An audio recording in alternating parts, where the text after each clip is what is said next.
Support for the Leadoff on WGLT and WGLT.org comes from the Central Illinois Regional Airport, offering seasonal nonstop service to Denver. Outdoor concerts, hiking, and more activities in the Mile High City are one flight away on Frontier Airlines. Close, convenient, Sierra. More at CIRA.com. Normal's mayor for the last 20-plus years has some unfinished business and desires 4 more years in office. That's one of the things you need to know to start your day for Tuesday, July 16th. I'm Lauren Warnicki, and this is WGLT's The Leadoff. Let's lead off with the mayor of Normal, who announced he will seek re-election again next April.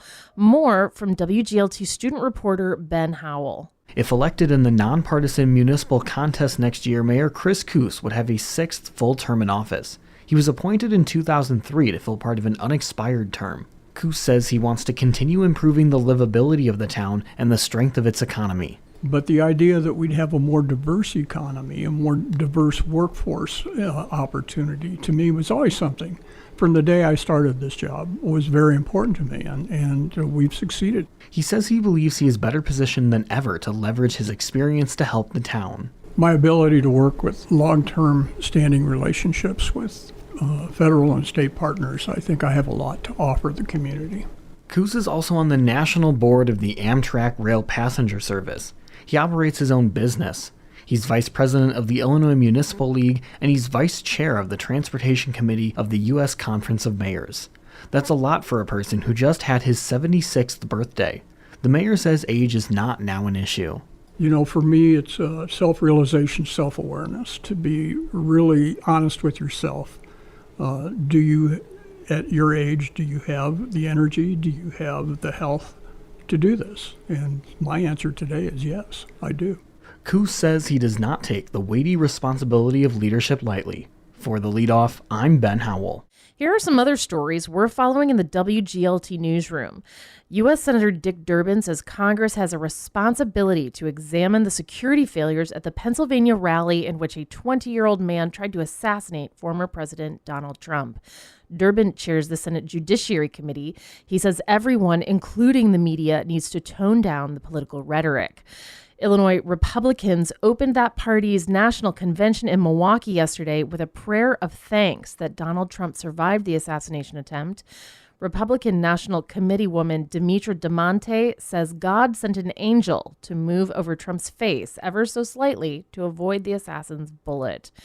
OSF Healthcare says it's investigating a statement from an employee that was shared on a far-right social media site. A hospital lab assistant appears to have posted a quote, "It's a shame they missed," an apparent reference to the failed assassination attempt. OSF says it has a strict media policy and that it condemns any words or actions that seek to marginalize or harm others. And the Illinois Comptroller's Office is making more than $400 million in pension prepayments this month. This is the first time the state has been able to do that thanks to a change in state law that allows payments above a preset amount. Comptroller Susana Mendoza says the prepayment will generate an additional $7 million for the state. You can find more on these stories at WGLT.org. Death cafes have been around for over a decade. They're meant to provide a comfortable space to talk about often taboo subjects of death and dying. Bloomington Normal has a few death cafes of its own. WGLT's Melissa Ellin spoke to a woman who held her first death cafe last weekend. Twin Cities resident Carly Cotner says she wants residents to feel more comfortable talking about death.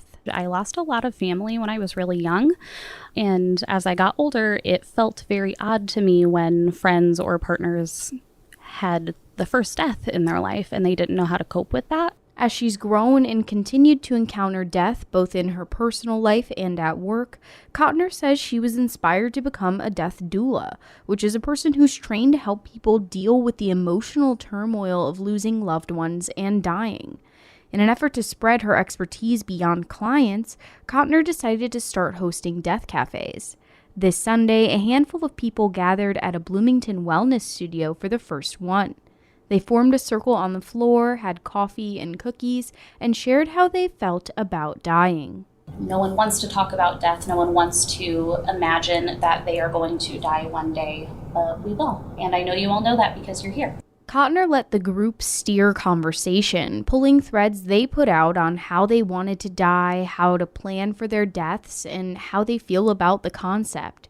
She tells WGLT this is an important part of death cafes. No one's selling you anything. We just really want to open up the doors to have a conversation about death. And the more comfortable we get and the more we practice discussing death as just part of our life, as the next thing we do, it can make the process easier. Kottner says this goes for when you lose a loved one or when you might be the person dying. Desi Palmer of Normal says she attended Sunday's Death Cafe because she was intrigued by death doulas. She's seen Limitless, which is a Chris Hemsworth reality show on Disney+, and in one episode, the actor is given technology and makeup that help him feel the effects of aging and death. In that episode, a death doula talks to Hemsworth about the complexity of the event.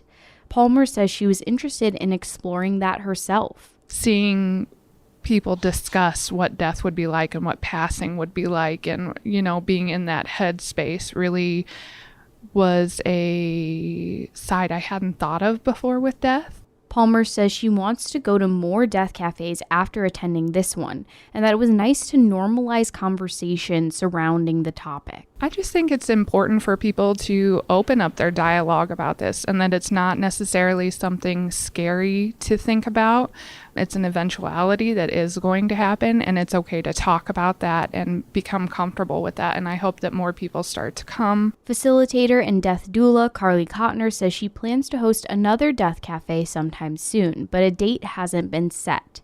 She'll be working with the owner of Blooming Life Studio and Spa in Bloomington to find a date that works for both of them. That's where the first Death Cafe was held and likely where future ones will be held too.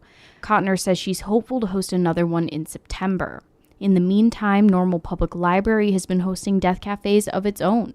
There's one scheduled for August at the Coffee House and Deli in Normal. I'm Melissa Ellin.